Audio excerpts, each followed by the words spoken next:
A todos, damos comienzo a la tercera edición del Seminario de Pensamiento Político que por tercer año consecutivo organiza el Club Tocqueville con el patrocinio de la Fundación Konrad Adenauer, a la que agradecemos una vez más esa colaboración tan generosa con nosotros para que este seminario pueda ser posible.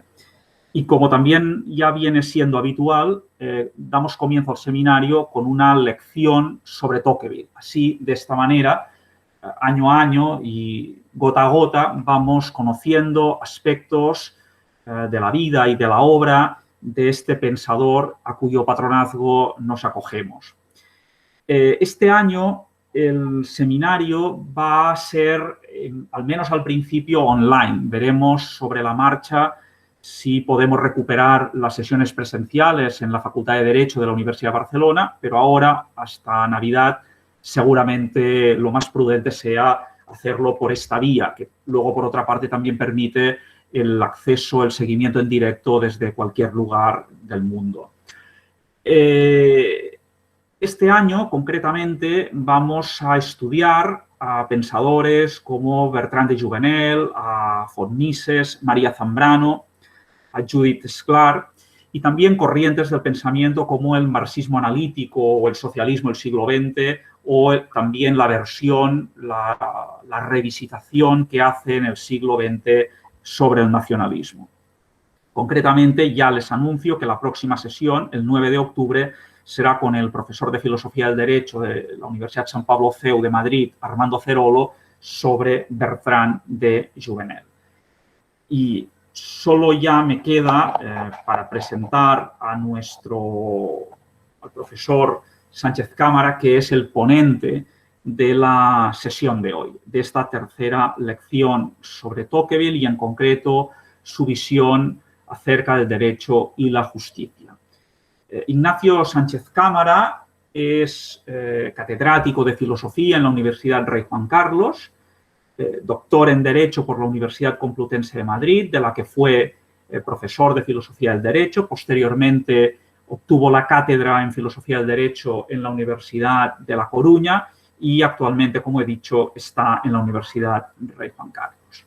El profesor Sánchez Cámara es conocido tanto por su obra intelectual, por su obra más estrictamente académica, como por sus intervenciones en el debate público a través de escritos, columnas, terceras concretamente en ABC, tiene el premio Luca Etena, también por sus reseñas en el Cultural del mismo ABC, y ha escrito colaboraciones en Nueva Revista, en Revista de Occidente, y ha participado también en tertulias radiofónicas. Por tanto, es seguramente conocido de todos ustedes. Hay una serie de temas o de personajes que forman parte de su estudio a lo largo de su larga vida académica, y yo citaría estudios sobre la democracia, sobre los valores, familia, vida,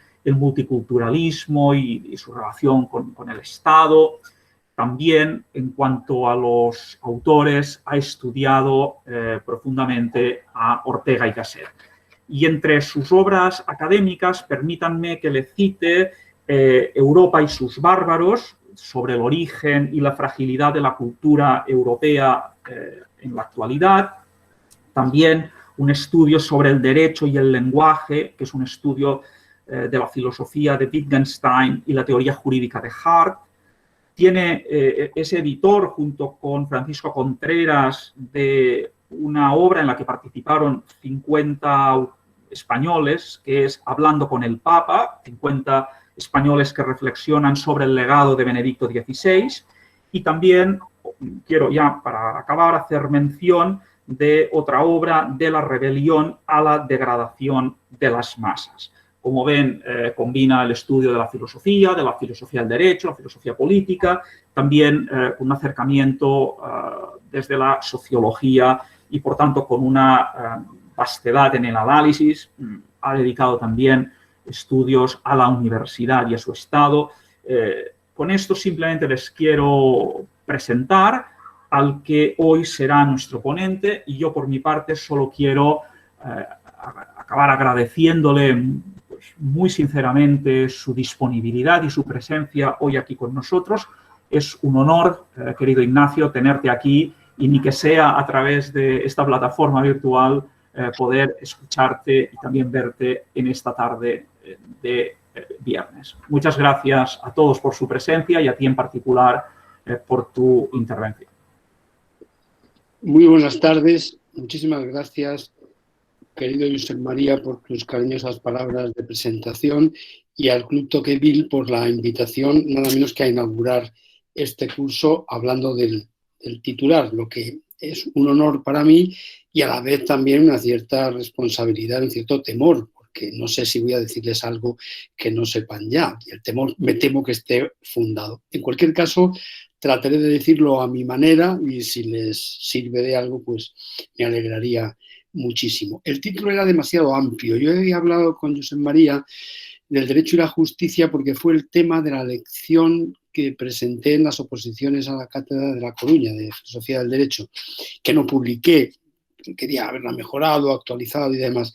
Es un tema demasiado amplio y dándole alguna vuelta para esta conferencia pensé que lo podía acotar un poco más y espero no traicionar el título que habíamos previsto con el derecho y la justicia en Tocqueville, democracia y libertad, porque en gran medida por la situación actual y tal vez por otros motivos me parece, no sé si más interesante o más urgente, ocuparme más de la justicia, más de la democracia y más de la libertad que están tan en peligro entre nosotros y quizá no solo. Me temo que en algún caso pueda abusar de alguna cita de Tocqueville. No, procuraré no hacerlo en demasía. En cualquier caso, tampoco salen perdiendo porque él escribe bastante mejor de lo que yo hablo. Pero quisiera comenzar una breve introducción con la lectura de un texto que me ha admirado desde la primera vez que lo leí y lo he releído varias veces. Probablemente no es el más importante ni el más significativo de los escritos por él, pero me refiero al final del tomo primero de La democracia en América. La cita es un poquito larga y pido disculpas, pero creo que es bastante buena. Termina ese primer volumen de La democracia en América con estas palabras. Hay hoy día en la Tierra dos grandes pueblos que partiendo de puntos distintos parecen avanzar hacia el mismo fin. Los rusos y los angloamericanos. Saben que el texto, por supuesto, está escrito antes de la mitad del siglo XIX, que luego es realmente relevante. Escribir esto en los años 20 del siglo pasado hubiera sido menos, o no digamos los 50. Ambos han crecido en la oscuridad y mientras las miradas de los hombres se dirigían a otros lugares, ellos se han situado de pronto en primera fila entre las naciones. Y el mundo se ha enterado casi al mismo tiempo de su nacimiento y de su grandeza. Los demás pueblos parecen haber alcanzado más o menos los límites trazados por la naturaleza y no tener ya más que hacer sino conservar, pero ellos están creciendo. Todos los otros están detenidos o solo avanzan con mil esfuerzos y solo ellos marchan con paso rápido y fácil en un progreso cuyo límite no es posible precisar todavía. El americano lucha contra los obstáculos que le opone la naturaleza. El ruso está en pugna con los hombres. El uno combate al desierto y a la barbarie. El otro a la civilización revestida con todas sus armas. Las conquistas del norteamericano se hacen con la reja del labrador y las del ruso con la espada del soldado. Para alcanzar su objetivo, el primero se apoya en el interés personal y deja que actúen sin dirigirlas la fuerza y la razón de los individuos. El segundo concentra en un hombre todo el poder de la sociedad. Uno tiene por principal medio de acción la libertad, el otro la servidumbre. Su punto de partida es diferente y sus caminos distintos. Sin embargo, cada uno de ellos parece llamado por un secreto designio de la providencia a tener un día en sus manos los destinos de medio mundo. Bueno, el texto naturalmente me interesa y siempre lo he utilizado como introducción más para los estudiantes que en este foro como muestra de la clarividencia de nuestro pensador, ¿no? Y para concluir esta pequeña introducción voy a mencionar algún testimonio, tres concretamente sobre su obra y 2 fragmentos de cartas en los que explica el sentido de su obra, lo que facilita bastante la solución de las polémicas sobre la índole de su pensamiento y el carácter de lo que piensa de la democracia. Bien, la polémica puede seguir infinitamente y es muy bueno el debate intelectual y académico, sin duda. Edouard Laboulaye escribió: el genio de Montesquieu nos deslumbra, la tristeza de Tocqueville nos cautiva. Bien, el texto puede no ser muy elogioso porque parece que es mejor para un escritor y para un pensador la genialidad que la tristeza, pero en cualquier caso me parece un testimonio interesante. Schumpeter, economista y politólogo, afirmó que no conozco ningún libro más adecuado para entrenarnos en ese arte difícil que es el análisis de la realidad política que La democracia en América. Y, por último, uno de los grandes doctrinarios franceses, según Ortega y Gasset, lo mejor del pensamiento político del siglo XIX, Tocqueville ha hecho un libro muy hermoso, que no es de nuestra época. Se refiere a la democracia en América. Para tener un término de comparación hay que remontarse a la política de Aristóteles y al espíritu de las leyes. Lo he leído 5 veces, he sacado 50 páginas de extracto y constituye para mí una fuente inagotable de instrucción y de placer. Creo que para él y para cualquier lector mínimamente atento, sensible. Por lo que se refiere a la interpretación de su obra, que debería venir al final, pero cuando el propio autor nos dice qué es lo que pretende, parece razonable hacerle caso. En una carta a su amigo Kergolay, dice: la idea general subyacente al libro, una vez más La democracia en América, su libro más importante, es indicar a los hombres lo que debe hacerse para escapar de la tiranía y de la degeneración al convertirse en demócratas. Trabajar en este sentido es, a mis ojos, una ocupación santa, en la que no cabe economizar ni el tiempo ni la vida. Claro, la frase puede parecer escandalosa, quizá cuando la escribió, aunque era una carta, y quizá más hoy, porque claro, dice que lo que tienen que hacer los hombres para escapar de la tiranía y de la degeneración al convertirse en demócratas. Parece una crítica definitiva y absoluta contra la democracia. Bien, no es exactamente así, como sabemos o como podremos comprobar.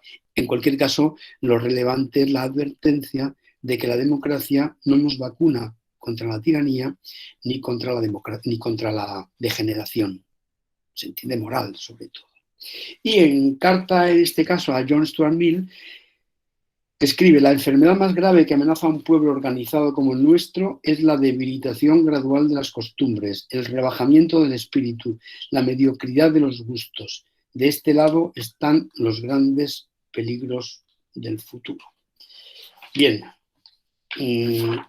yo creo que con esto podemos pasar ya directamente a los puntos que les he anunciado en ese pequeño esquema que he presentado. Bien, sabido que el libro es el producto de un viaje a Estados Unidos, motivo coyuntural de un estudio sobre el sistema penitenciario americano, que él iba buscando ciertamente otra cosa, que él pensaba que en América se encontraba el laboratorio, por decirlo así, de la democracia, es decir, aquel lugar, aquel país, aquella nación que había sido democrática desde sus orígenes. Era el primer caso y el único hasta ahora en la historia de una sociedad que fue democrática desde que nació. Evidentemente eso requiere quizá algunos matices, una cierta idea de la democracia como la entiende él y desde luego la exclusión de los pueblos indígenas, pero se refiere evidentemente a los europeos, a los padres fundadores, ¿no? Sin que eso entrañe necesariamente desprecio para los habitantes de América.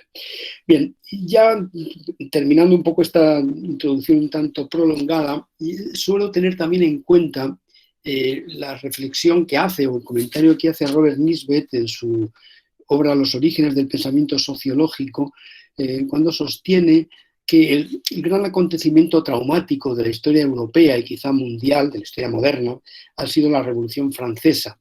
Y de ella han surgido pues, todo lo que ha venido después, sobre todo en el ámbito del pensamiento político y social, ¿no? Y claro, de la Revolución Francesa surgen 3 reacciones posibles, luego matices entre ellas, pero básicamente 3 respuestas posibles. En primer lugar, la de quienes la aplauden devotamente, se rinden a ella e incluso sostienen que es necesario profundizar, ir más allá, hacerla más intensa, más profunda y sobre todo más proletaria y no solo burguesa. Una segunda reacción posible es la de quienes reniegan de ella, quienes la impugnan completamente, quienes la califican como un desastre en la historia europea, como una calamidad, y propugnan la vuelta al estado de cosas anterior, la vuelta al antiguo régimen. Son los reaccionarios, les quieren volver al pasado, ¿no? Y por último, hay una tercera posición, no quiero hacer tampoco una apología excesiva del centrismo, pero bien entendido tal vez se puede hacer, habría que matizarlo quizá, ¿no? La de quienes consideran que el triunfo de la revolución era inevitable, que probablemente fue nefasta porque se produjo de una manera violenta, que produjo efectos indeseados, pero aquello que perseguían los revolucionarios de un modo u otro se hubiera conseguido quizá pacíficamente. Es decir, que era algo en cierto modo inevitable. Y que, por lo tanto, de lo que se trataría sería de paliar sus posibles efectos excesivos o radicales o nocivos, ¿no? Y una especie de transacción, pues hablo de centrismo, entre el pasado, la alianza del trono y el altar, y el futuro puramente revolucionario y democrático radical. Pues bien, según el análisis de Nisbet, podemos centrar en algunos pensadores la posición respectiva de cada una de estas tres reacciones, ¿no? Marx sería un buen representante de la primera posición y de ella deriva la democracia radical, deriva el totalitarismo en gran medida y deriva incluso, y ser demasiado polémico, algunos rasgos del terrorismo.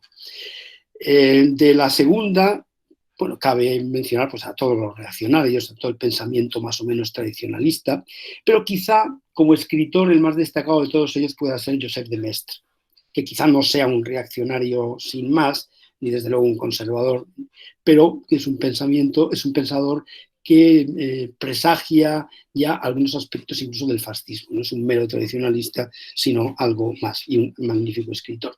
Y como representante de esa tercera opción, que posiblemente estén adivinando, que es la que me parece menos errónea o más adecuada, estarían los liberales, el liberalismo doctrinario, y creo que la figura más destacada, sin que lo califique o no ahora de liberal o de liberal doctrinario, sea Tocqueville. Entonces yo creo que Marx, de Maistre y Tocqueville son tres grandísimas figuras del pensamiento político y social del siglo XIX. No los equiparo ciertamente ni en cuanto a su perspicacia ni en cuanto a la bondad de sus terapias y de sus recomendaciones, sin duda, pero sí en cuanto a su influencia y en cuanto al valor y a la influencia que han tenido sus escritos. Bien, creo que me he demorado demasiado en esta introducción. Procuraré condensar un poco lo que les quería ir exponiendo hoy. El primer punto después de la introducción era la aristocracia y democracia como formas de sociedad, libertad e igualdad. Bien, claro, para entender a Tocqueville es necesario partir de su idea de la democracia, de cómo la entiende. Se ha dicho que si hay un escritor que ha tenido un gran tema a lo largo de toda su vida, desde luego bien puede ser Tocqueville. Su problema es la democracia. Vive ocupado en la democracia, en los efectos que puede tener y cómo paliar sus posibles efectos negativos. Ahora bien, ¿qué entiende por democracia? Claro, no es primariamente un régimen político, un sistema político, una forma de gobierno. También lo es, pero primariamente aristocracia y democracia son dos formas de sociedad. Es una tipología muy simple, acaso alguien piense que es simplista, pero yo creo que bastante acertada, porque en las sociedades o se basan en la igualdad de condiciones por nacimiento, los hombres nacen en principio iguales, también es una igualdad jurídica y política, o nacen desiguales por haber nacido en un determinado grupo social. Lo primero es la democracia y lo segundo la aristocracia.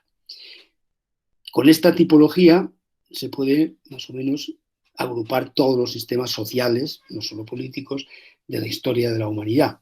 La inmensa mayoría han sido aristocracias. La democracia es un fenómeno relativamente nuevo y que triunfa no solo con la Revolución Francesa, también con la inglesa y la americana, pero es un triunfo moderno.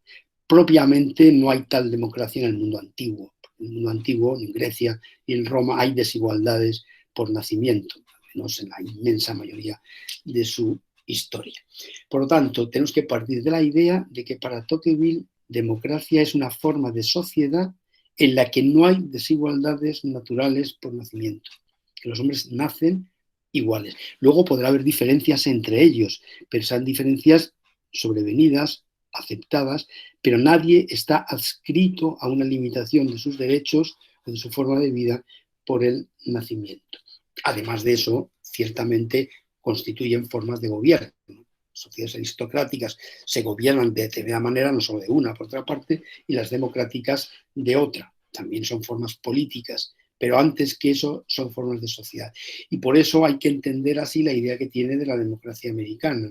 Es una sociedad que nació democrática, porque los emigrantes llegaban a la costa y eran iguales en principio. Podían ser de distintas religiones, incluso, aunque había una inmensa mayoría de la misma religión, ¿no?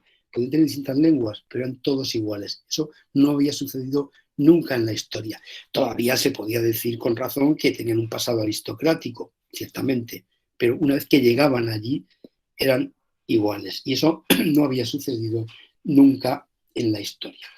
Bien, de ahí que los grandes temas de Tocqueville sean, desde luego, la democracia, luego la democracia en Francia, que era su país, luego la democracia en América, América, como insisto, como gran laboratorio de una sociedad democrática desde su origen, y me parece, si no estoy del todo equivocado, Inglaterra como, no meta exactamente, pero sí un poco como en cierto modo referencia. Porque no propugna exactamente América como modelo. América es el modelo democrático, para bien y en algún caso para mal. Y ha sabido evitar algunos errores de la democracia y algunos no. Pero Inglaterra sí representa ese equilibrio entre lo viejo y lo nuevo. Una sociedad que ha sido aristocrática, que no ha dejado de serlo del todo y que es democrática. Y eso es lo que puede ser Francia. Entonces yo diría que, si no interpreto demasiado de forma simplista, esas son las tres, el trípode es ese, ¿no? América para aprender lo que es democracia.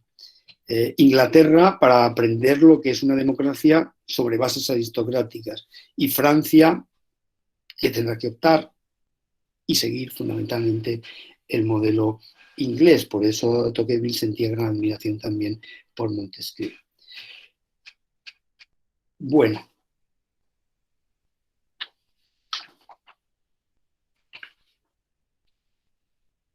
Pero he añadido libertad e igualdad.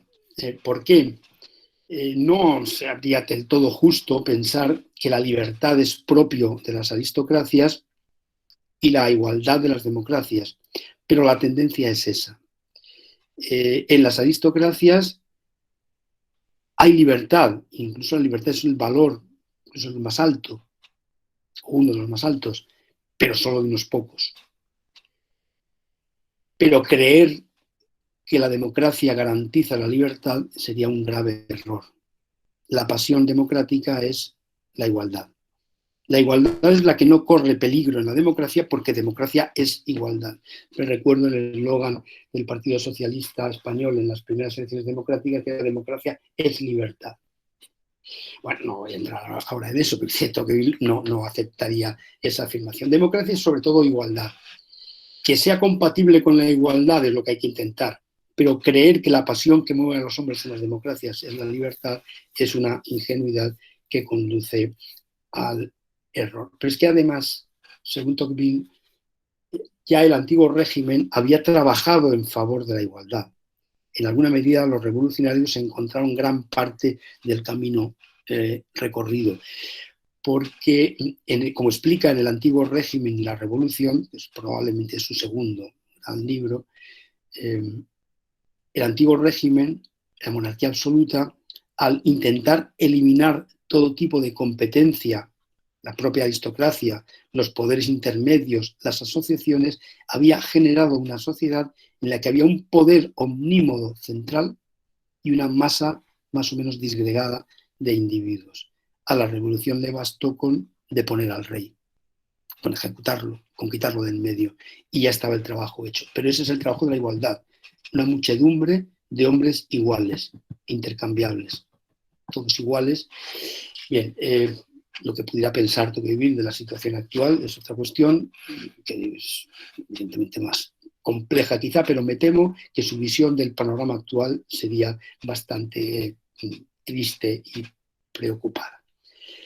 Bien, acabemos con ese primero o segundo punto, incluyendo la introducción, subrayando que la igualdad es la gran pasión democrática. Por eso no hay peligro para ella. Es verdad que se está refiriendo no a una igualación real de las condiciones, no dice que la democracia garantice que los hombres tengan los mismos ingresos, la misma riqueza, los mismos bienes, no. Pero sí que son iguales y que son tratados como iguales. Y lo que no se soporta en las democracias es el privilegio, en principio. Mientras que lo que no corre peligro en las aristocracias es cierto sentido de la libertad. De ahí que lo que hay que insistir es en lo que corre peligro. Por eso Tocqueville trabaja en favor de la libertad y no de la igualdad, porque según él la libertad está amenazada. La igualdad, en principio, no. Ahora, quizá lo más chocante que pueda parecer a muchos, no sé si demócratas o ciudadanos actuales, es la idea de Tocqueville de que la tendencia natural de la democracia es hacia la servidumbre. Puede ser hacia la anarquía también, pero es mucho más probable que las democracias caminen hacia la tiranía, hacia la servidumbre, hacia el despotismo. Luego veremos qué tipo de despotismo. No presagia el totalitarismo en los campos de exterminio, eso no se le pasa, yo creo, por la cabeza, pero sí un cierto despotismo democrático. También puede conducir a la anarquía, pero eso lo ve cualquiera. Desorden, cuando la gente hace lo que quiere, parece que no hay orden, parece que no hay orden público. Bien, pero eso no es un grave peligro. Ojalá, piensa él, el peligro de las democracias fuera ese desorden, que tampoco es bueno. Ojalá fuera ese el peligro. El peligro es la tiranía. Bien, siguiente punto entonces serían las consecuencias del triunfo inevitable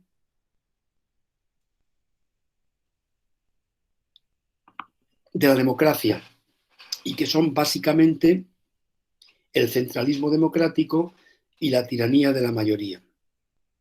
He puesto inevitable. La concepción de la historia de Tocqueville no es determinista. No cree que los acontecimientos históricos estén predeterminados ni guiados por fuerzas más o menos superiores al hombre, ¿no? Son los hombres los que crean la historia. Sin embargo, sí considera que hay factores que conducen de forma necesaria a ciertos efectos, que no invalidan la libertad del hombre, no la anulan, pero sí que son como tendencias difícilmente evitables. Y una de ellas es la tendencia a la democracia. ¿Y por qué? Pues porque existen fuerzas, principios en la sociedad europea, pues en la Grecia clásica, sobre todo en el cristianismo, que conducen a los hombres de forma más o menos lenta, pero segura, hacia el amor a la igualdad. Y eso es la democracia. Por lo tanto, es un camino que viene en alguna medida predeterminado. Es como si, dice él, la providencia hubiera encaminado a los hombres hacia la igualdad. Evidentemente, el caso del cristianismo es patente. Y de hecho, Tocqueville así lo refleja. Lejos de ser el cristianismo un enemigo de la democracia, ha sido su principal aliado, en gran medida, su principal factor causal. ¿Por qué? Porque la idea de hombres iguales, creados por Dios, hermanos, pues es una concepción igualitaria. De manera que, sin negar todas las desigualdades que ha podido haber en la historia del cristianismo, en la historia de la Iglesia, el germen de la idea democrática está, evidentemente, en el cristianismo. Por eso, el progreso del cristianismo es causa principal del triunfo de las democracias. Y la religión, lejos de ser, como algunos revolucionarios extraviados piensan, un enemigo de la democracia, es su más perfecto aliado. Es verdad que hay que hacer algunas matizaciones a esto, probablemente, ¿no? Pero la idea es esa. Por eso digo triunfo inevitable. Tocqueville piensa que no hay fuerza humana que pueda ya detener el avance de la democracia. Insisto, una vez que entendemos la democracia de determinada manera, eso significa que instituciones liberales no estén en peligro, que evidentemente lo están, pero que esa idea de igualdad democrática no corre mucho peligro. Pues bien, de la democracia surgen como dos tendencias opuestas, como decía antes. Una conduce a la servidumbre y otra conduce a la anarquía. La segunda es la más probable y por lo tanto la más temible. La otra podrá suceder durante un periodo de tiempo transitorio. Pero donde conduce normalmente a la democracia es a lo que él llama el centralismo democrático y a la tiranía de la mayoría. Intentaré condensar un poquito estas dos ideas para no prolongarme demasiado. Más que nada justificar un poco por qué la democracia conduce a estas realidades aparentemente contrarias a la democracia, aparentemente. Al centralismo. Claro, nosotros estamos acostumbrados, tal vez especialmente en España y en algún otro país, a pensar que la democracia conduce más bien a la fragmentación, al autonomismo, al nacionalismo, al separatismo.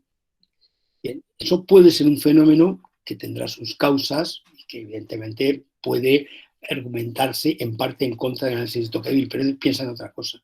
Lo que está diciendo es que un poder democrático que se considera benigno, favorable al pueblo, bondadoso en general, tenderá a no necesitar ser limitado. ¿Quién va a limitar a un poder virtuoso? ¿O que es del propio pueblo? ¿Se va a limitar el pueblo a sí mismo? ¿Es que el pueblo se va a hacer daño a sí mismo? La tendencia natural de los gobiernos democráticos es a una legislación uniforme. Evidentemente, insisto en que hay contraejemplos de esto. Una legislación uniforme y la concentración del poder en unas manos. Claro, se dirán, en las manos populares, en todo el pueblo, sí, pero el poder al final es ostentado, o si quieren detentado incluso, por unos pocos. En nombre de la igualdad, en nombre del pueblo, en nombre de la mayoría. Pero el poder de la sociedad, además, no solo el poder político, cada vez crecerá y el poder del individuo menguará. Ese es el pronóstico. Hombres cada vez más débiles, más temerosos, más dependientes y sociedades y poderes políticos, por lo tanto, cada vez más fuertes. Ese es el destino. Y eso constituye una amenaza contra la libertad. La libertad está amenazada por el crecimiento de un poder cada vez más centralizado. Además de esto, se añade la igualación de las condiciones.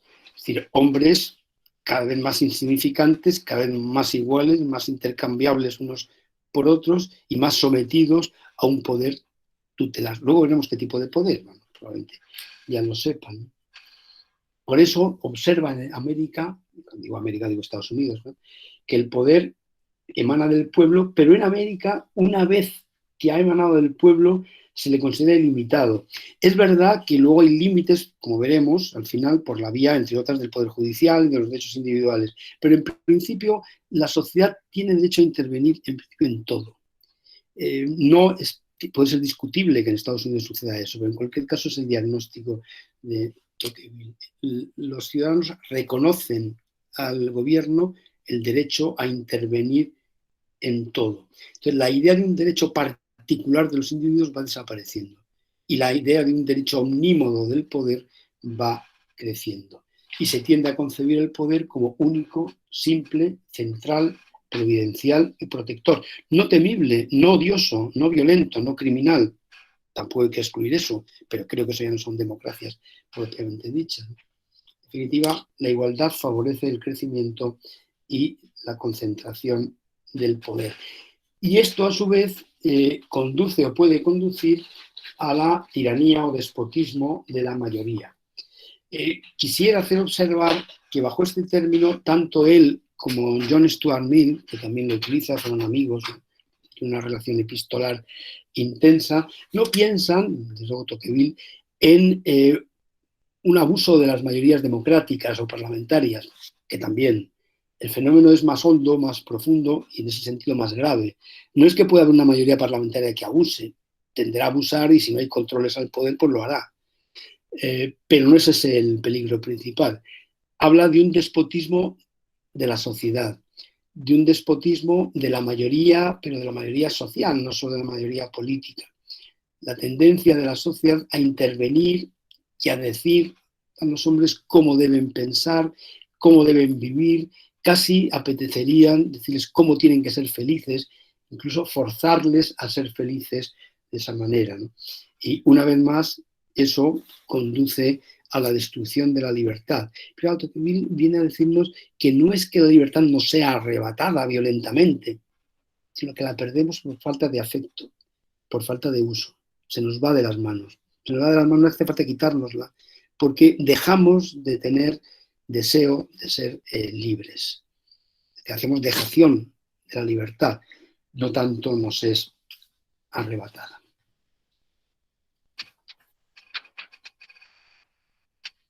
Y una última cosa relacionada con esto, con la concentración del poder. Tocqueville, de una forma que casi resulta, por un lado terrible, pero por otro lado no deja de tener casi un cierto humor, ¿no? Humor negro, si se quiere, que en realidad antes la técnica del despotismo era muy compleja. Era difícil para los tiranos mantener sus tiranías. De hecho, tenían que ejercer mucha violencia, tenían que rodearse de sicarios, de personas, etc. Pero ahora, dice Tocqueville, la ciencia del despotismo se ha simplificado enormemente. Ahora, basta con que el gobernante ame la igualdad o haga hacer creer a los ciudadanos que la ama. Si ama la igualdad o lo aparenta, tiene el camino abierto. Podrá hacer prácticamente todo. Y el último paso es que los gobernantes, como decía antes, no se limitan a gobernar al pueblo, sino que aspiran a conducirlos en todos los actos de sus vidas, a guiarlos, a ser protectores. Y esto me recuerda también algo que dice Condorcet, hablando precisamente de la revolución, de los revolucionarios de Robespierre, cuando dice que en realidad Robespierre es un cura, evidentemente no lo dice con mucha simpatía a los curas en este caso, ¿no? Que lo que intenta es suplantarlos, que lo que antes hacía la Iglesia, hacerlo ahora él. No quiere mandar solo, o sea, no quiere gobernar, no quiere solo tener el poder, quiere conducir a los hombres, guiar sus almas, decirles lo que está bien y lo que está mal, ¿no? Y algo de eso me parece que ha sucedido y está en la base de muchas experiencias que vivimos y que estamos viviendo, alguna de ellas anteayer. Bueno, la tiranía de la mayoría ya he hecho una cierta referencia. Hay un aspecto que, dado que he anunciado que iba a hablar de derecho y estoy hablando muy poco, que sí me parece que es quizás relevante, al menos decirlo, aunque sea muy de pasada, ¿no? Y es que, claro, ¿por qué se puede apelar a algo por encima de las leyes y de las decisiones democráticas? ¿Significa esto que uno es demócrata pero con condiciones? Es demócrata pero sí las leyes hacen lo que a mí me gusta. ¿Me contradigo a mí mismo?, escribe Tocqueville. Dice, no, simplemente pienso que por encima de la decisión de la mayoría existen unas leyes justas. Naturalmente, con esta afirmación, sin fundamentarlo quizá demasiado, Tocqueville está adoptando una posición que, sin que lo diga explícitamente, se puede considerar naturalista, de que hay principios de justicia que están por encima de las decisiones de los gobiernos, incluso de los populares o de los mayoritarios. De ahí que sea necesario limitar a todo poder, no solo al poder despótico, pues hay que combatirlo, sino al democrático también. ¿Qué tipo de despotismo amenaza a las democracias? He apuntado ya algo y voy a ser entonces breve.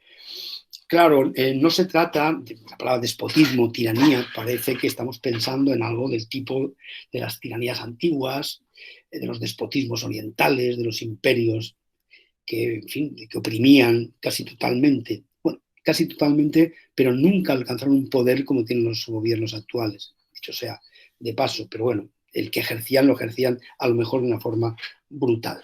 Ahora, el despotismo que amenaza a las democracias, según Tocqueville, y en esto puede haberse equivocado por demasiado optimismo a lo mejor, no es tanto un despotismo que oprime los cuerpos, que encarcela, que mata, que quita los bienes o que encierra en campos de exterminio. No está pensando en el totalitarismo del siglo XX, ¿no?, y actual, sino que está pensando más bien en un poder aparentemente benigno, aparentemente protector, y en cierto modo lo es, se percibe así, que deja libre a los cuerpos pero oprime las conciencias. que fuerza a pensar de una determinada manera. No te obliga a nada, tú vive bien, busca tu placer, busca que los hombres sean felices en la medida de lo posible, pero va directamente a las conciencias, a lo que hay que pensar, a lo que se puede decir. Y es además un despotismo basado en la mediocridad general también, ¿no? En esa igualación también de las condiciones intelectuales o morales. De manera que la previsión es que los gobernantes serán más tutores que tiranos, pero un tutor significa minoría de edad. Que la tendencia será a hombres cada vez más insignificantes y más dependientes. Y a esto conduce, según él, la democracia. Por eso dice que yo en cualquier época habría amado la libertad, pero en los tiempos que corren me inclino a adorarla, dice. La libertad puede tener sus problemas también, pero claro, cuando algo está amenazado tan gravemente hay que cuidarlo y protegerlo.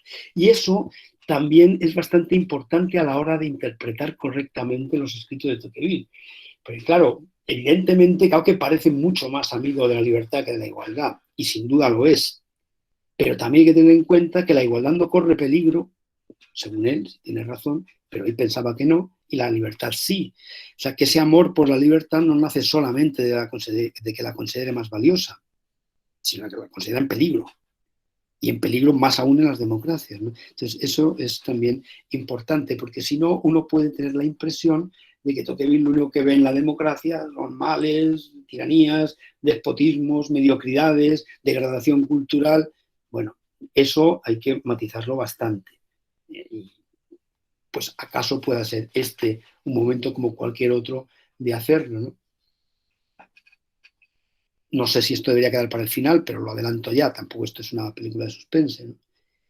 Es que lo dice claramente, tampoco quiero ser ni arrogante en absoluto. La democracia es más justa que la aristocracia, lo dice claramente. Y además, su triunfo es inevitable. Por lo tanto, cualquier oposición que alguien quiera hacer a la democracia fracasará. Primero, porque luchará contra la justicia, y segundo, porque luchará contra fuerzas históricas imparables. Por lo tanto, no hay nada que oponer a la democracia. No hay alternativa. La aristocracia no lo es. Lo que sí es cierto es que Tocqueville añade, y ahí está el escándalo para los oídos democráticos actuales y quizá de su época también, que ahí acaban sus ventajas. No es pequeña ventaja ser más justo. La justicia está en la democracia, pero ahí se acaba la ventaja. A partir de ahí, casi todo en la democracia son riesgos, peligros, cosas que hay que intentar evitar, pero dentro de la democracia. Cualquier interpretación antidemocrática de Tocqueville yo creo que es claramente fallida y además va a decir que incluso difícilmente de buena fe. Bueno, eso ya no me atrevo tanto a decir de buena fe. Lo que quiero decir es que cualquier intento de hacer de Tocqueville un antidemócrata solo podrá tener sentido si se parte de una concepción de la democracia de tipo, no sé si totalitario o rusoniano, pero en cualquier caso no liberal. Ya. El planteamiento de Tocqueville, ya digo, es bastante claro, ¿no? La democracia es más justa que la aristocracia. Además es inevitable. Pero ahí terminan sus ventajas. Y uno dirá, bueno, ¿y qué otros inconvenientes puede tener? Pues en todo lo demás. En la vida social, en la vida cultural, en la educación de los ciudadanos. Por eso en la libertad, por eso hay que precaverse contra eso. Bien, como va quedando ya poco tiempo, así como leí al principio unos párrafos finales del libro primero de la democracia en América, ahora voy a leer el final, que en este sentido yo creo que no puede ser más claro y a mi juicio más verdadero. Las naciones de nuestros días no pueden impedir la igualdad de condiciones en su seno. Parece que lo lamenta, no pueden impedir, pero es inevitable. La igualdad de condiciones, insisto, se trata de igualar a las personas, no ya puede haber otro tipo de desigualdades, pero de ellas, de las naciones, depende que la igualdad las lleve a la servidumbre o a la libertad, a la civilización o a la barbarie, a la prosperidad o a la miseria. ¿Qué piensa de la democracia? Pues esto, que de la democracia surgen, por así decirlo, dos caminos. Uno conduce a la servidumbre, a la barbarie y a la miseria. La democracia conduce a eso, puede conducir, pero también a la libertad, a la civilización y a la prosperidad. Por lo tanto, no es algo ni bueno en sí mismo, irremediablemente, ni malo. Es justa e inevitable, y de ella nacen dos caminos. Recorrer uno o el otro es cosa que depende de los hombres. Y toda su obra, pues decir que era una ocupación santa, es intentar conseguir que la democracia transite por el primero, por el camino de la libertad, de la civilización y de la prosperidad. Pero creer que inevitablemente va por ese camino es recorrer más bien el segundo, y ese es el riesgo. Bien, para ir concluyendo, claro, hay formas de combatir el despotismo. Él enuncia unas cuantas. Prueba una vez más de que ese camino de la democracia hacia el mal es perfectamente evitable, y de hecho en buena medida Estados Unidos consiguió evitarlo en buena medida. Por un lado, la proliferación, voy a ser aquí ya más breve porque no queda mucho tiempo, la proliferación de asociaciones. Claro, todo aquello que había destruido en alguna medida el antiguo régimen, eso y otras cosas, pues en Estados Unidos crece y crece. Ya hay asociaciones para todo. Todo eso, que a veces es caótico, a veces puede ser para causas incluso infames, pero todo eso genera libertad, genera limitación del poder. El asociacionismo es un freno contra los excesos del poder. Se entiende del poder democrático, que es el que va a haber, el único que hay en Estados Unidos. En segundo lugar, las instituciones municipales. Es decir, claro, el municipio, son los ayuntamientos, el municipio es el gran maestro de la democracia. Los hombres aprenden lo que es la democracia, es fundamentalmente ahí. Problemas cercanos, en los que pueden ver los resultados inmediatamente, en los que pueden participar y además que pueden limitar el poder central. Lo que decide el ayuntamiento no lo decide el poder central. Por lo tanto, otra escuela americana democrática es el municipio. En tercer lugar, la ilustración de los ciudadanos. Evidentemente, para Tocqueville, la democracia conduce de forma natural más bien a la incultura o a una cultura mediocre, a la mediocridad intelectual y moral, y la mediocridad favorece o alienta la tiranía, ¿no? De manera que para salir de esa especie de círculo vicioso es necesario, es vital para las democracias, la formación de ciudadanos cada vez más cultos. Lo que ocurre es que ahí hay un problema, pero la democracia tiende más bien a lo contrario. Entonces hay que sobreponerse a ello, ¿no? Hay que reconocerlo primero y combatirlo después. Entonces, digamos que una de las cosas que más le aterraban es ese paisaje uniforme, digamos lo que Ortega llamó el peligro de la termitera, y teniendo muchas veces presente el propio Tocqueville en sus análisis, ¿no?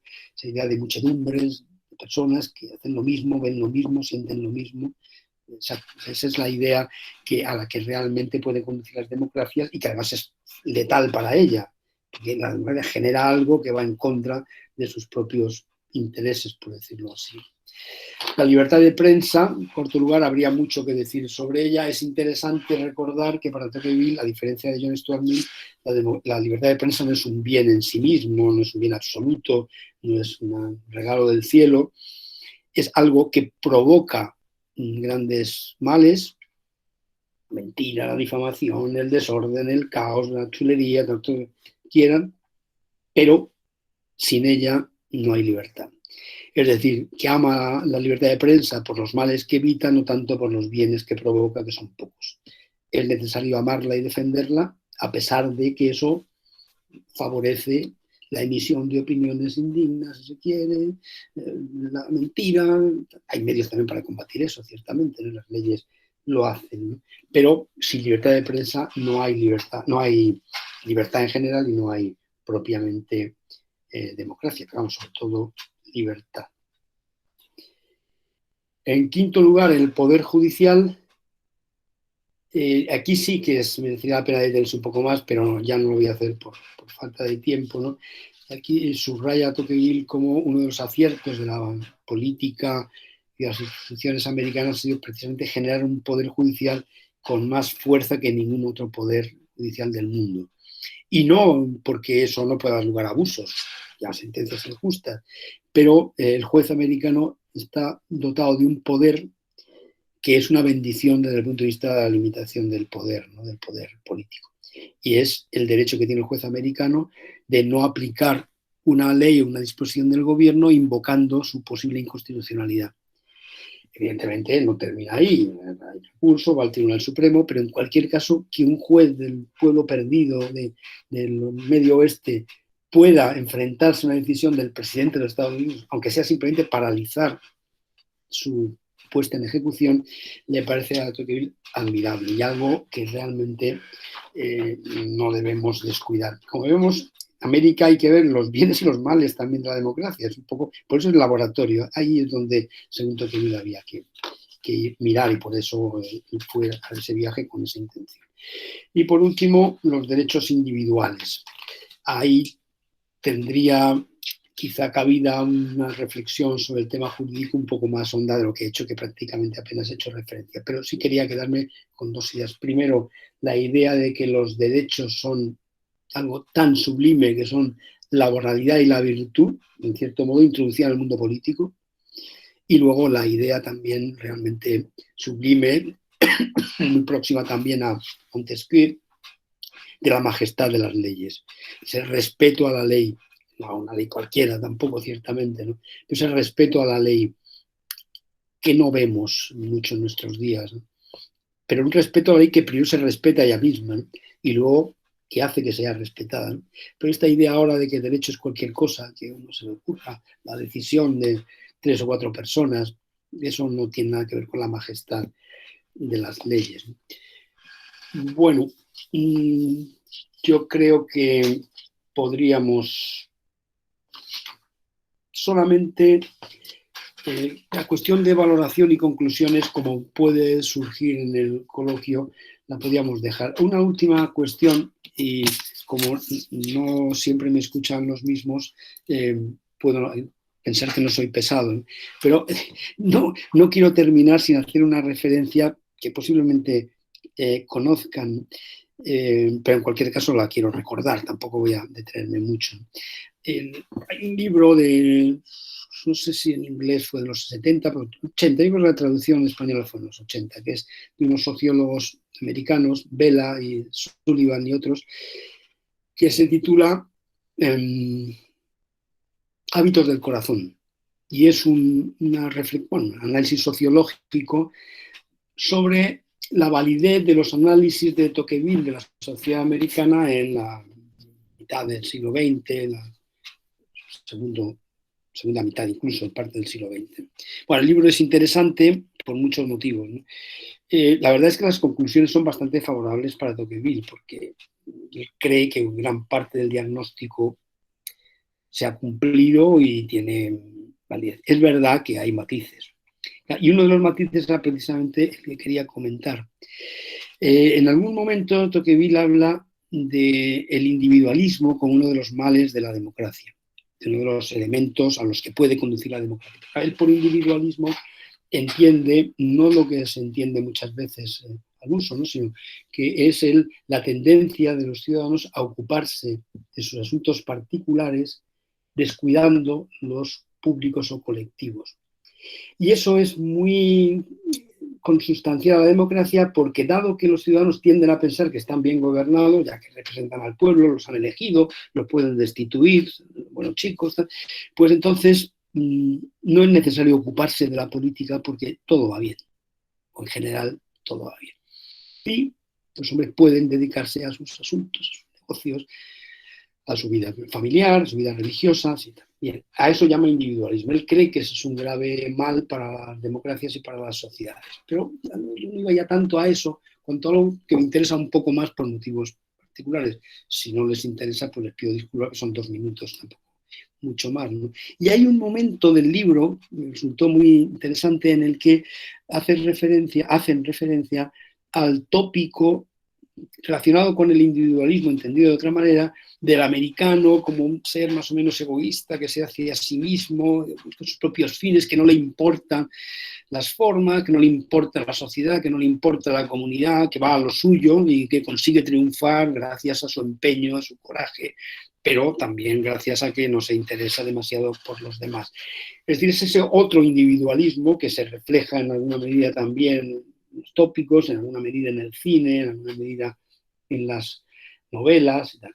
Y ahí hacen un análisis que, a mí ya digo, no soy que sea yo un cinéfilo especial, pero ni un lector de novela negra americana, pero me llamó la atención que decían que, claro, que la forma de entender lo que es América, claro, se distorsiona si se piensa solamente en la costa este o si se piensa solamente en California, que es lo que más ruido hace, lo que más. Pero claro, eso existe y es real, pero es parte.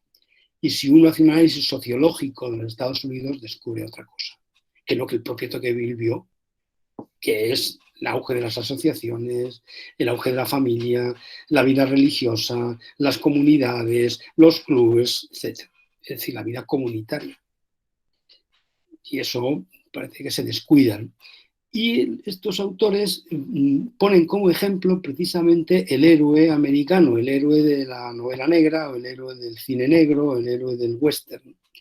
Y ahí, claro, lo que es significativo es que se dan las dos dimensiones, ¿no? Por un lado, es un individuo aparentemente individualista, egoísta, a veces anómico, que tiene un pasado extraño, que ha salido de la cárcel, o que es borracho, que se ha divorciado, que le ha dejado a su mujer, que vive una vida un poco extravagante, ¿no? Pero que cuando llega el momento de la salvación de la comunidad, es él el que la salva, ¿no? Digamos que aúna las dos cosas, ese aspecto aparentemente antisocial, cínico, egoísta, borracho, ¿no? Pero que al final es el único que a lo mejor precisamente por ser eso es capaz de enfrentarse. Bien, si cuento esto es porque creo que en el fondo, si acabamos intentando poner rótulos, y estos rótulos ideológicos son siempre un poquito discutibles, claro que uno encuentra liberalismo en Tocqueville, ¿cómo no? Pero claro que uno encuentra conservadurismo en muchos aspectos, ¿cómo no? Y claro que puede encontrar algo antitético al liberalismo, a cierto liberalismo político americano, que es el comunitarismo también. ¿Y por qué? Porque en última instancia, al final, pueden no encarnar valores enteramente antitéticos. Y eso es lo que en alguna medida se puede percibir en esto. No sé si el ejemplo es correcto, tampoco el mío, simplemente lo transcribo y con el fin de mostrar que el tópico suele encerrar algo de verdad, pero una verdad parcial y distorsionada. Y lo que Tocqueville vio en América puede que no sea lo que se encontraría hoy, sin duda. Evidentemente ya no es esa sociedad de blancos, europeos, cristianos en su mayoría, ¿no? Es otra cosa, sin duda.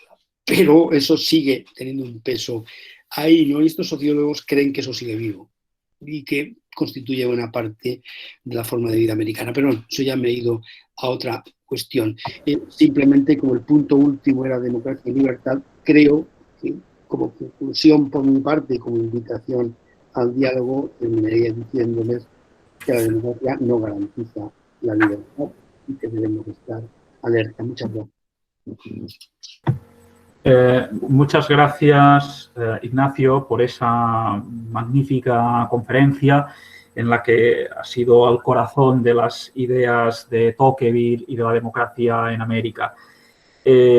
Ahí está el Club Tocqueville haciendo asociacionismo y compartiendo muchas de estas partes del diagnóstico que estabas situando. Y eso es lo que se ve en las preguntas de nuestros oyentes, que tratan de alguna manera de aplicar lo que has dicho y las ideas que has resaltado de Tocqueville a situaciones del mundo presente, del mundo más cercano a nosotros. Antes, quizás, y casi empiezo del final para el principio, Arnau Guas lo que pregunta es qué valores aristocráticos admitía Tocqueville rescatar del antiguo régimen para corregir las inclinaciones negativas de la democracia. Es una pregunta más general, más situada en el contexto de Tocqueville, y luego ya entraremos en las de ahora.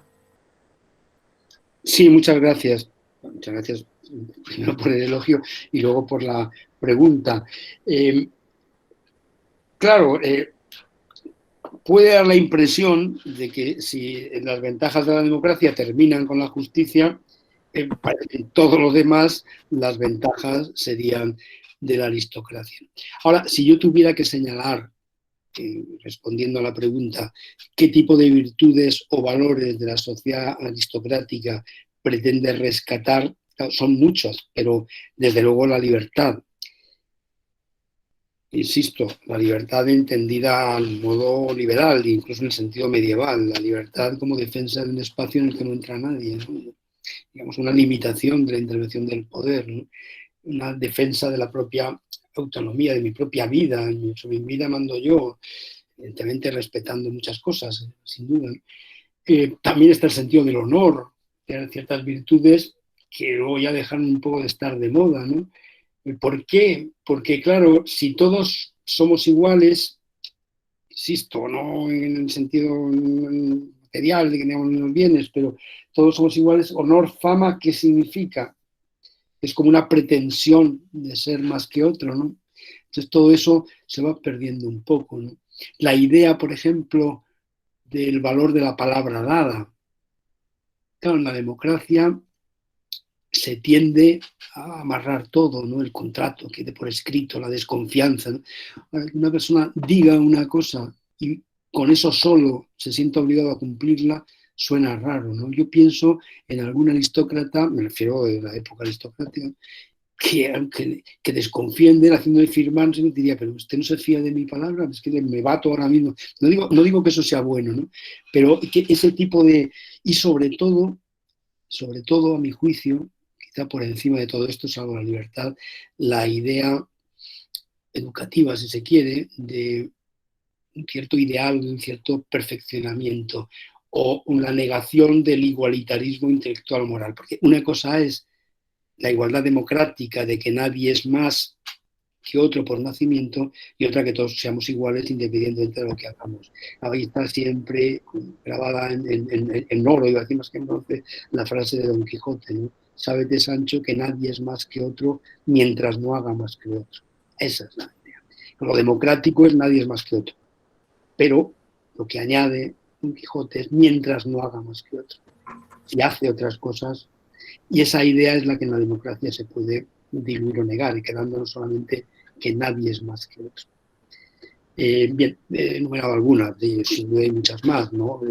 Yo no sé si acierta Tocqueville cuando dice que las obras artísticas en las democracias tendrán a ser más ligeras, más breves, no obras de gran aliento, ¿no? Yo creo que ha habido grandes obras literarias en los años democráticos, ¿no?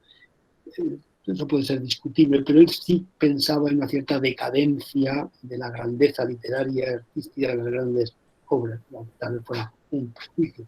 Es verdad que él declaró que se sentía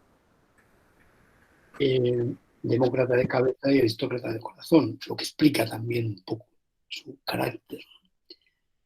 Había mucho en su pasado familiar que seguramente lamentaba perder, pero consideraba, a diferencia de los reaccionarios, que estaba irremediablemente perdido, que el tiempo que venía sería diferente. Ignacio Nar pregunta ya en esas aplicaciones al mundo presente si esa mediocridad que él rechaza se puede identificar hoy con lo políticamente correcto, con las redes sociales, cómo han contribuido todas estas nuevos fenómenos a esa mediocridad cultural, educativa. Muchas gracias.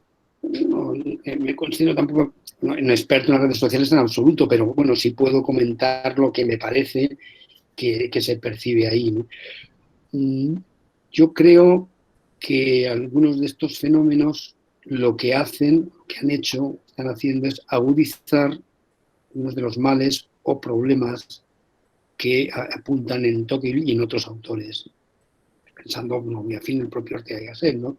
Pero y en otros también, ¿no? El propio John Stuart Mill. ¿Por qué? Porque, claro, cuando, por poner el ejemplo de Ortega en Misión de la Universidad, lanza una diatriba contra la prensa de la época, ¿qué diría? Yo, mucho peor. Entonces, yo no digo que estos medios sean negativos, no lo son. Ahora, sí que pueden agravar estos riesgos, ¿no? ¿Por qué? Porque conducen a una nivelación, pueden conducir ya absoluta, que cualquiera entra y opina. Antes, por lo menos, había que tener la posibilidad de escribir en un periódico, luego en una emisora de radio decir algo. No digo que eso sea bueno o mejor o peor, pero es que la nivelación absoluta, todo está ya, en cierto modo, al mismo nivel, ¿no? y yo creo que eso se ha agudizado. Políticamente correcto tiene esa, pero también otra dimensión. Tiene también la dimensión, un poco de lo que decía yo antes a propósito de Condorcet y de la educación para la ciudadanía, de la memoria histórica y todo esto, ¿no? Es decir, tiene mucho que ver con una cierta censura. Decir a los hombres lo que se puede decir y lo que no.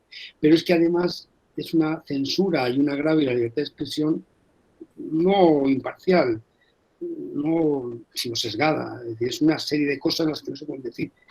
Tras sí, o sea, yo diría, bueno, puedo entender que un católico tenga que soportar una agresión verbal a su fe, incluso la blasfemia, pero no acabo de entender por qué la blasfemia tiene que ser tolerada, permitida, incluso alentada, o la profanación de un templo, y por ejemplo uno no pueda opinar sobre ciertas prácticas morales, privadas o familiares, o sexuales.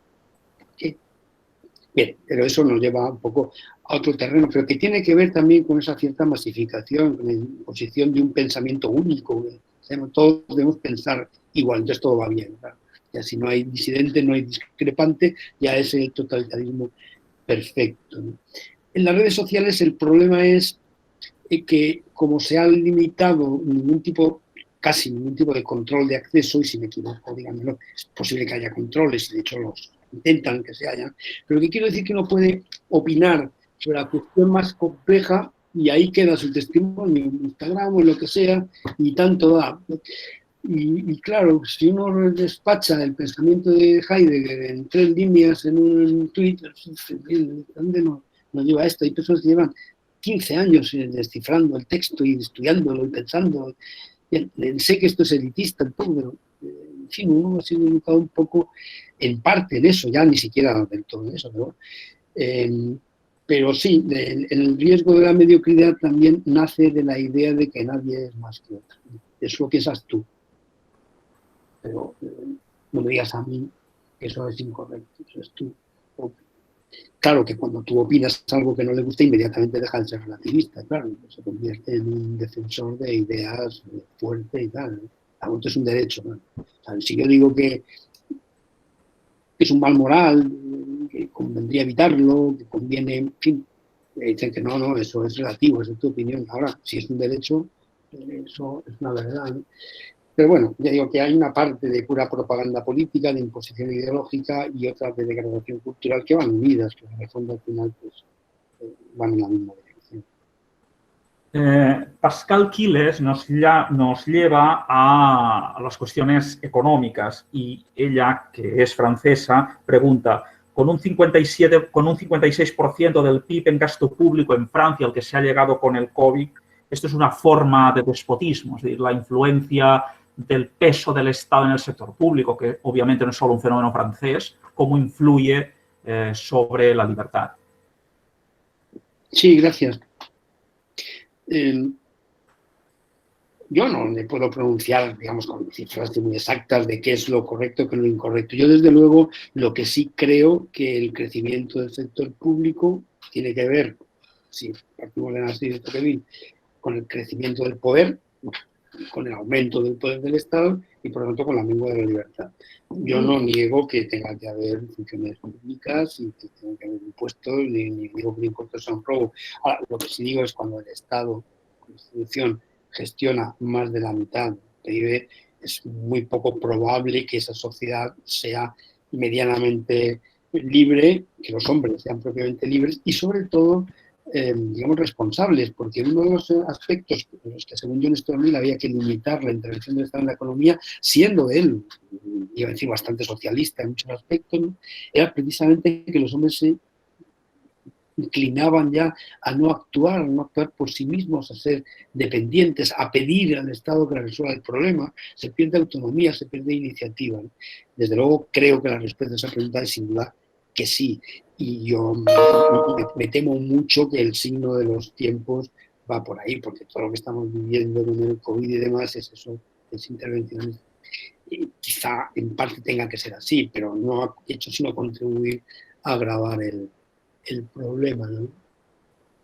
Ese estado tutor, aunque no tirano, o que puede ser tutor y tirano algún día, tiene que ver evidentemente con eso también, con gestionar la economía, gestionar prácticamente todo, sin un mínimo de libertad económica, sin ser yo un liberal económico, digamos, de estricta observancia, sin libertad económica no hay libertad. Otro aspecto es la democracia en su dimensión más política, en concreto con los derechos de sufragio y lo que le afecta, toda la institución electoral. Y ahí hay varias preguntas. Hay una pregunta de Javier Derasquin que nos habla de un tema muy concreto de aquí, la sobrerepresentación de los nacionalismos en el Congreso de los Diputados y, si se quiere, en general, la diferencia del valor del voto. Y también sobre este tema de la democracia, Pascal pregunta sobre la abstención en elecciones. ¿Qué opinión, cómo afecta esto a la democracia hoy?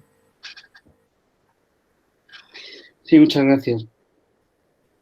Evidentemente, si nos centramos en la democracia política, como la pregunta, claro, la igualdad del valor del voto es un principio democrático fundamental. En ese sentido, creo que un sistema electoral que trata de un modo tan desigual el voto debería ser elegido. Eso por un lado. El efecto que produce, desde luego, tiene que ver con el nacionalismo, tiene que ver también con otras corrientes ideológicas, con otras circunscripciones electorales, que con menos votos se consiguen los escaños. O sea, que yo creo que hay una falsificación del resultado electoral con arreglo a los votantes. Yo no sé si habría que buscar una proporcionalidad absoluta. Hay que tener en cuenta que en el sistema anglosajón, claro, tiene un inconveniente también de un montón de votos que luego no tienen. Se pierden en cierto modo porque realmente gana uno en la circunscripción, ¿no? Tiene otras ventajas también, ciertamente. En ese sentido, sí hay una interacción de la democracia. En cuanto a la abstención, recuerdo así, épocas además de estudiante o hace muchos años, que había una cierta polémica al respecto. No sé ahora, porque ya no he seguido mucho ese tipo de estudios, ¿no? Claro, la polémica surgía porque hubo algún autor que sostenía que el alto nivel de abstención no era negativo para las democracias. Es un poco cínico el argumento, porque la mayoría de los que se abstienen eran personas marginales o que no se ocupaban de los asuntos políticos, cuyo voto iba a ser más extravagante y casi es mejor que voten solo los... Evidentemente es un argumento que tiene fallos, digamos, tiene aspectos endebles, no digo que no sea atendible, ¿no? Pero en un cierto aspecto cínico y quizá no muy para los demócratas, muy de estricta observancia.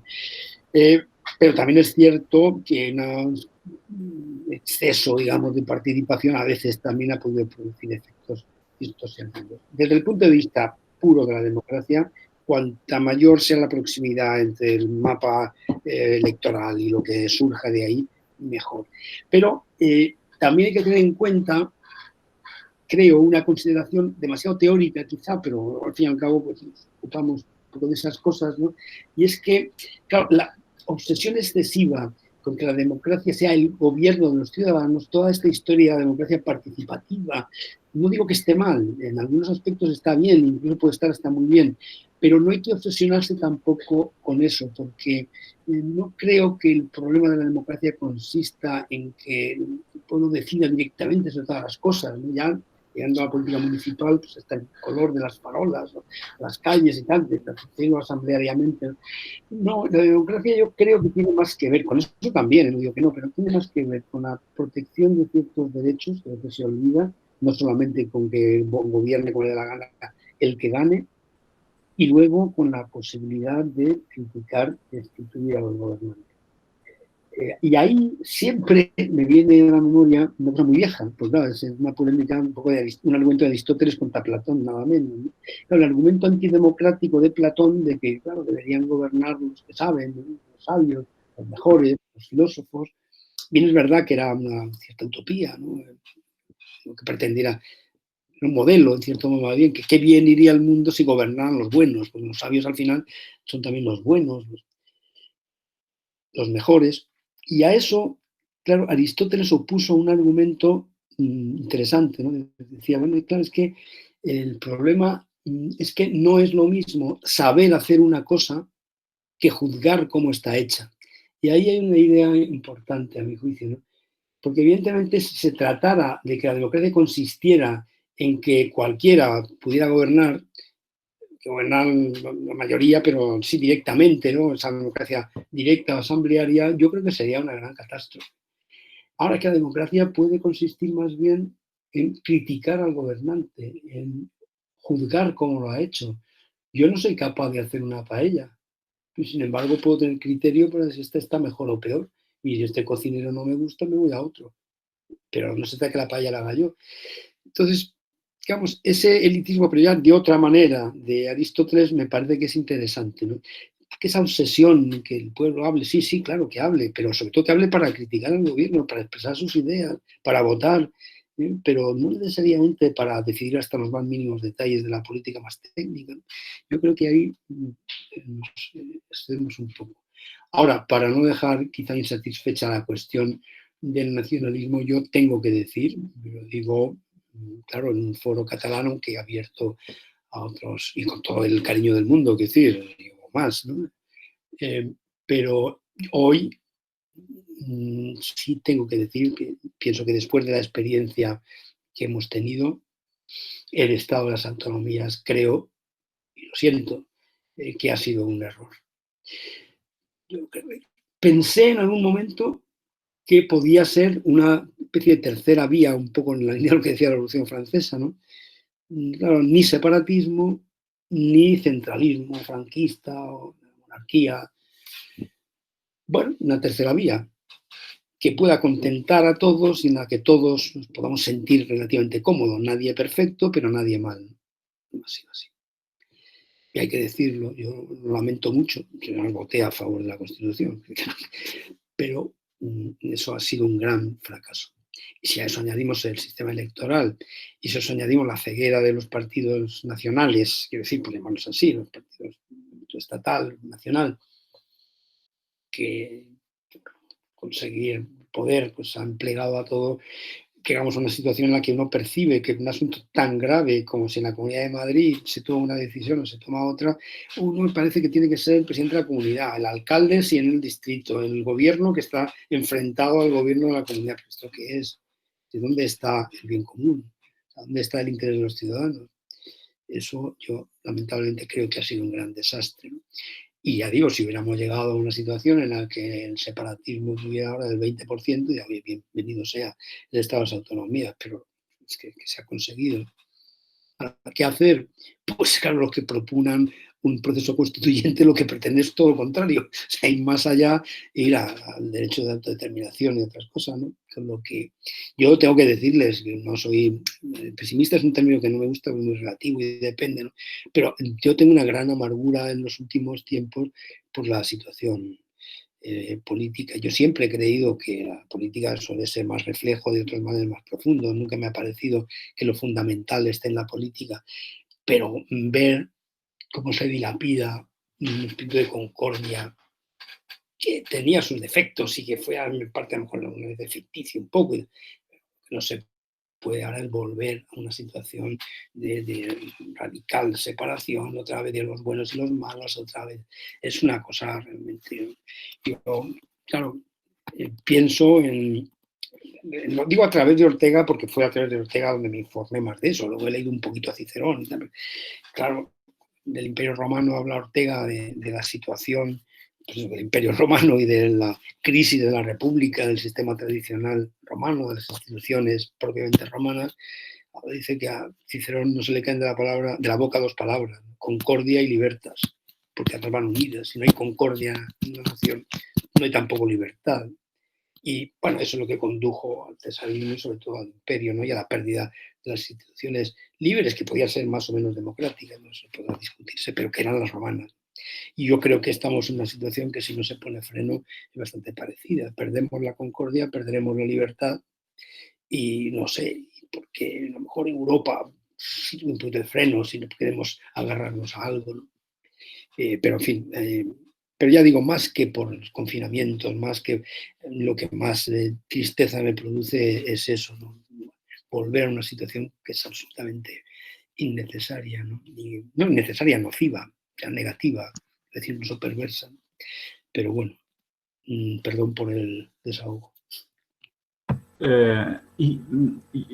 No puedo no hacer la última pregunta que formula Juan Diego Torres y así, por tanto, habré dado voz a todos los que se han dedicado, se han molestado en escribir en el chat sus preguntas y sus comentarios. Y concretamente Juan Diego va al campo de los derechos y él se pregunta cómo se entiende la democracia, cómo entiende la democracia actual que haya una persona que por nacimiento tiene unos derechos y unos deberes que no pueden tener los otros ciudadanos. Esa desigualdad en el ejercicio y en el disfrute de derechos y de deberes. Y una acotación muy particular es cuando habla de asociacionismo, Tocqueville está incluyendo también los sindicatos. Y esta sería la última pregunta, luego ya clausuraremos el acto. Muchas gracias. Claro, la idea de una desigualdad en cuanto a los derechos es que claramente hostil a la democracia y máxime si la entendemos en el sentido tocqueviliano, ¿no? Otra cosa es que una persona en determinadas circunstancias pueda tener derecho a algo y a otra edad no lo tenga todavía, pero no hablamos de eso. Hablamos de por nacer tal o por tener. Eso es claramente antidemocrático, pero en el sentido más originario y radical de la democracia, ¿no? Otra cosa es que se reconozcan ciertos, como dice Ortega de una forma un tanto provocativa, derechos desiguales en el sentido un poco cervantino, ¿no? El que hace más, pero eso es otra cosa. No es que porque tú hayas nacido tal o porque seas de tal familia o de tal origen tengas unos derechos y el otro no. Eso es claramente opuesto al sentido democrático y liberal de los derechos. Entre las asociaciones ciertamente se encuentran los sindicatos y todas las asociaciones, es decir, desde las que tienen fines completamente privados o particulares hasta asociaciones de otro tipo, ¿no? En ese sentido, Tocqueville no distingue. Otra cosa es que quepa distinguir. Evidentemente, a nadie se le ocurre que merezca el mismo respeto moral, si se quiere, una asociación para la difusión de la música barroca que una asociación para la promoción de la prostitución. Pero de lo que se trata es de que el hecho en sí de que los hombres se asocien, creen clubes, creen sindicatos, creen periódicos, todo eso es un freno al crecimiento del poder. Porque si yo creo, lo he dicho así un poco de pasada, pero o no tan de pasada, claro, lo que en principio es el germen de todo el problema es esa situación antimedieval, por otra parte, lo que no significa que haya que volver a la Edad Media, además ya sabemos que no es posible, por otra parte, ¿no? De romper todo tipo de poderes sociales intermedios. Y por eso se atribuye muchas veces al mundo medieval y es falso, claro, eso es un fenómeno moderno. Cuando las monarquías absolutas pues critican o combaten mejor, limitan el poder de la aristocracia, el clero. ¿Por qué? Porque de lo que se trata es fundamentalmente sobre una muchedumbre de hombres aptos para el manejo y para el poder. Por eso todas las asociaciones son, bueno, desde luego los sindicatos también, no te gustarán uno más que otro, ¿no? Pero eso es lo que podría decir, ¿no? Insisto, la idea de los derechos, que la he tratado muy poco, era uno de los medios que proponía Tocqueville para frenar el despotismo, y es fundamental, claro. La idea de que los hombres tienen derechos, pero todos tienen los mismos derechos que el Estado no puede desconocer. Muchas gracias, Ignacio, por tu conferencia antes y ahora por haber respondido tan exhaustivamente a todas estas preguntas que nos sitúan efectivamente ante problemas muy, muy cercanos a nosotros.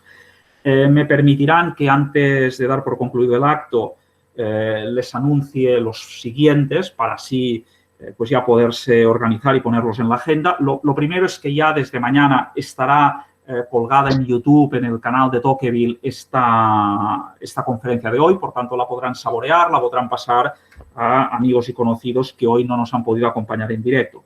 Este próximo lunes es nuestra intención publicar el primer paper. O sea, hasta ahora el Club Tocqueville ha organizado actos de un tipo o de otro, pero teníamos desde el inicio ganas de también producir algún papel que invite a la reflexión sobre temas de actualidad. Y concretamente, Ana Mar Fernández Pasarín, que es cátedra Jean Monnet en la Universidad Autónoma de Barcelona, politóloga y vicepresidenta del Club Tocqueville, el lunes publicará el primer paper del Club Tocqueville sobre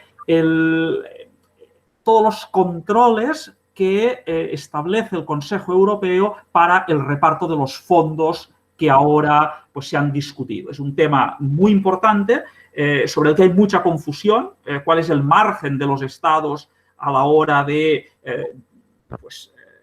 aplicar los fondos a lo que ellos deseen y qué controles establece la Unión Europea a todo esto, que ya les adelanto son más de los que algunos medios de comunicación nos han explicado.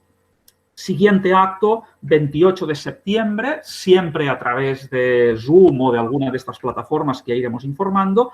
Es un acto para socios, es una forma también de incentivar que se hagan socios.